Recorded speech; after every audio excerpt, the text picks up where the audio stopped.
So let's just start with a really big question. What happens when the U.S. government spends 20 years and almost $90 billion Yeah. training a foreign army, Mm-hmm.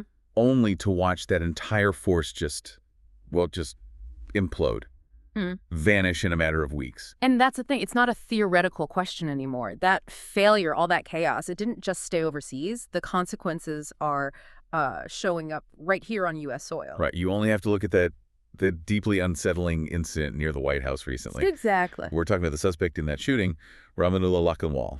Now, he was admitted to the U.S. through Operation Allies Welcome, which was the program to get Afghans to safety. But here's the detail, the part that really blew this whole story wide open. Yeah. A former CIA director came out and publicly confirmed that Lakhanwal had worked for a CIA-trained Afghan partner force, one of the notorious Zero unit. It's a direct line. It connects this multi-decade systemic failure in Afghanistan to a clear and present national security threat right here. It's way more than just bad policy. This is about these unaccountable shadow wars and a vetting process that was just riddled with holes. And that is exactly our mission for this deep dive. We've pulled together a whole stack of sources.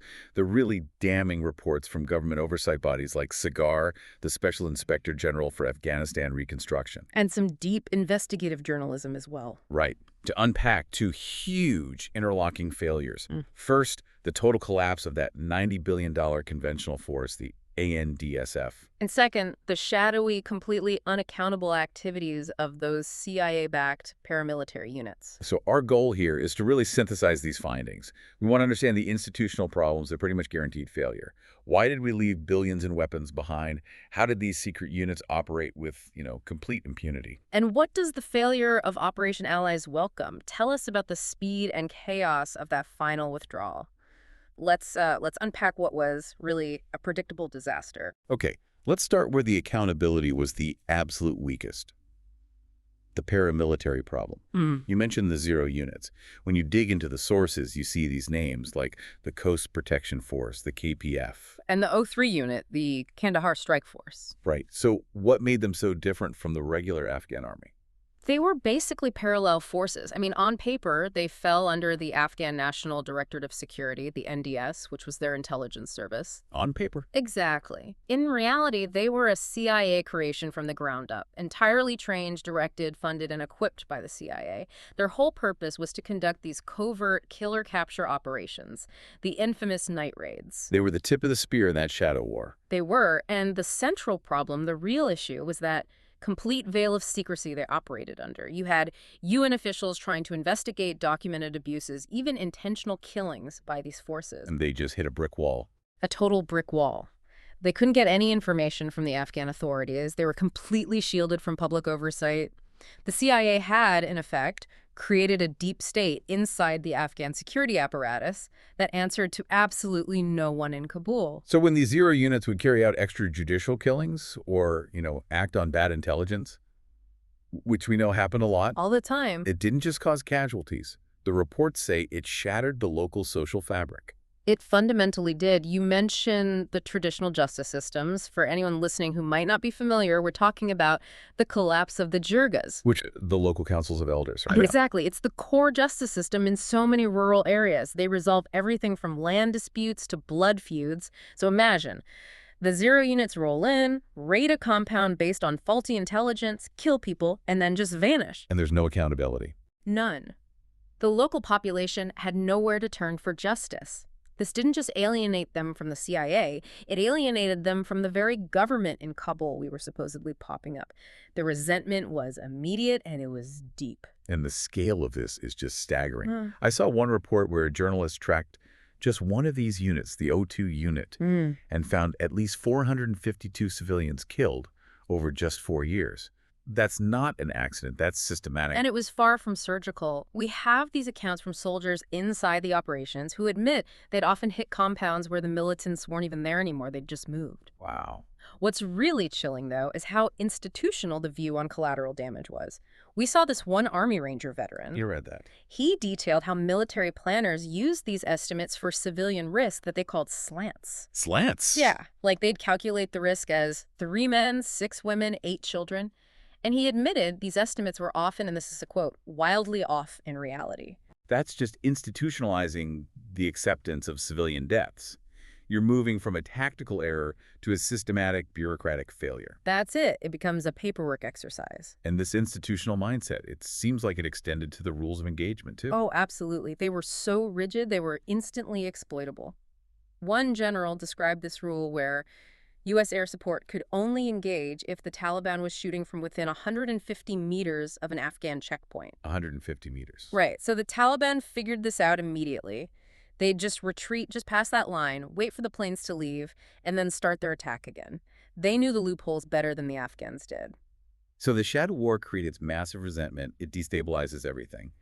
And then, when the withdrawal happens, these same feared, potentially compromised individuals get priority for evacuation. It's the perfect storm for the kind of vetting failure we're going to talk about. Okay, let's pivot then. Let's move to just the sheer, stunning failure of the conventional army, the $90 billion collapse. And the two are connected, right? The key is mistrust. If the Afghan population had no faith in the secret units, they certainly weren't going to rally behind the conventional army when the time came. And speaking of that moment, the cigar reports are incredibly blunt about what caused the collapse of the ANDSF. What do they say was the single most important factor? It was purely political, and it was external. It was the U.S. decision to withdraw military forces and contractors.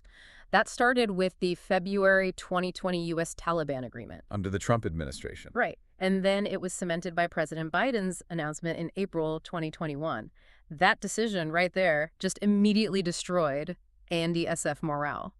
Any belief that their government could survive on its own just evaporated. Why risk your life for a government that your main ally just signaled it was abandoning? Exactly. But it wasn't just morale, was it? The deeper issue was the actual structure of the force we built. We spent 20 years trying to make a mirror image of the U.S. military. And that, right there, that was the fatal design flaw. The U.S. military is the most complex logistics machine in human history. It requires incredible technical skill, billions in maintenance. We made the ANDSF completely dependent on systems they could never, ever maintain on their own. Just look at the Afghan Air Force, the AAF. The perfect example. It was their single biggest advantage over the Taliban, and we designed it from the ground up to be reliant on U.S. contract maintenance. So when the contractors left overnight, the AAF was instantly grounded. It's incredible when you look at the details. We actually forced them to transition away from the Russian Mi-17 helicopters, which their own mechanics could maintain 95% of the time, to the complex, American-made UH-60 Blackhawks. A death sentence for self-sufficiency. That one decision guaranteed they would need a complex foreign supply chain. After that switch, the date for the AAF to become self-sufficient was pushed back to at least 2030. We built them a force they couldn't operate? We guaranteed failure the second we pulled the plug. And this dependency, it wasn't just in the air. It was in every single logistical system. Tell us about corrosive. This seems like the perfect example of good intentions backfiring into total disaster. Corrosive, yeah. It was the inventory system, managed by the U.S., supposedly to stop Afghan officials from siphoning off supplies. To prevent corruption. Right. But the irony is just tragic. Because the U.S. controlled the data, Afghan commanders often couldn't even see their own inventory. They couldn't access data about their own food, fuel, or ammunition. So you're a general, and you can't tell how many bullets your troops have 200 miles away because someone in Washington holds the keys to the database. It's insane. It created a logistics nightmare. You had remote units running out of water, food, ammo, not because the supplies didn't exist, but because they couldn't track them or order them through this convoluted U.S.-controlled system. And look, while U.S. dependency was a huge part of it, the sources are clear that internal Afghan failures were also rampant. Oh, for years. You had former President Ghani constantly changing the ANDSF leadership, sidelining competent officers for his own loyalists. It created a catastrophic leadership vacuum at the worst possible time. And then there's the famous ghost soldier problem. Yeah. The Afghan government claimed they had nearly 300,000 personnel, but their own officials estimated the real number, the actual number of troops available to fight. It was closer to 40 or 50,000. Yeah, it's a massive discrepancy. And it means for years, the U.S. was basically subsidizing tens of thousands of fraudulent paychecks.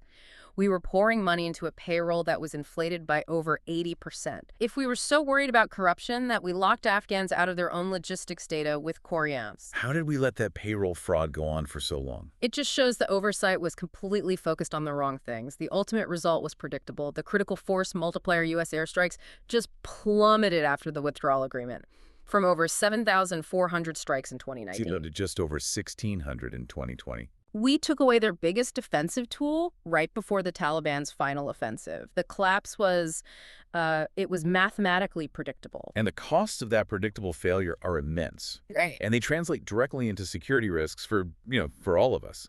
The first and most obvious cost is that we armed the enemy. We basically handed them an arsenal free of charge. The Department of Defense estimates $7.12 billion worth of U.S. military equipment was just abandoned. That includes 78 aircraft, over 40,000 vehicles, and more than 300,000 weapons. 300,000 weapons? That's enough to equip several large armies. The Taliban is now fully kitted out with our gear. They're showing it off in propaganda videos. M4 rifles, night vision goggles, armored vehicles. We literally funded and equipped the very adversary we spent 2 decades fighting. But there's a more subtle and maybe even more dangerous cost here. And that's the catastrophic failure of immigration oversight during Operation Allies Welcome. Right, the initiative to help roughly 90,000 Afghans flee after Kabul fell. And that DHS Inspector General report found the program was just plagued with operational failures from the very start. It cited, quote, substantial data inaccuracies. Meaning people with multiple IDs or incorrect names. Exactly. Making it nearly impossible for officials to accurately track, biographic or criminal history data. It's a fundamental breakdown of a national security screening process. And it gets worse. It does, because on top of that data failure, the IG found that multiple federal agencies, CBP, USCIS, ICE, they had no clear process, no agreed-upon plan for monitoring when the parole for these individuals expired. So we brought tens of thousands of people in on a temporary status and then failed to figure out who was supposed to track them once they were here. It was a total bureaucratic abdication of responsibility. Which brings us right back to where we started, back to the 0 units. Because they were high-priority targets for Taliban revenge, they got put high up on the evacuation lists. But these are the same units, as we discussed, linked to extrajudicial killings and creating massive local resentment. So the system failed twice. It failed to rigorously vet individuals who might have had very dark operational histories. Histories the U.S. was probably keen to ignore during the chaos of the exit. And then the bureaucratic mess of Operation Allies Welcome meant that even if the vetting had worked, the ability to track them once they arrived was basically non-existent. The Luckenwall incident, where a former CIA-linked paramilitary member is now a suspect in a domestic security incident, that's the direct, tragic result of this complete lack of scrutiny and systemic error. So if you synthesize all these failures, the pattern is just. It's chronic. The conventional mission failed because we insisted on building a dependency-driven structure, the Blackhawks, the Corny system, and then just yanked the support away overnight. And at the same time, this parallel shadow war driven by the 0 units was operating with zero accountability, and it was eroding the government's legitimacy from the inside out. It was a system that was designed for a quick political exit, not for a sustainable Afghan future. It seems like political urgency, these artificial deadlines, always won out over long-term competence. The historical parallel they point to in the sources is just heartbreakingly clear. Just like in Vietnam, the U.S. created a local army that was totally crippled by its need for U.S. combat enablers and complex equipment. So once you cut that umbilical cord. But collapse wasn't just possible, it was tragically predictable. It's a multi-generational billion-dollar failure to learn the exact same lesson. Which leaves us with a critical final question for you to think about. Given these consistent, expensive, multi-generational failures in security assistance, I mean, you see the same pattern from Korea to Vietnam and now catastrophically in Afghanistan. You have to ask, is the U.S. government structurally incapable of building self-sustaining foreign militaries? Or is the failure more about a fundamental refusal to ever prioritize local ownership and long-term patience over the pull of short-term political deadlines? The $90 billion price tag and the security risk we're seeing now suggest we keep choosing political speed over sustainable success.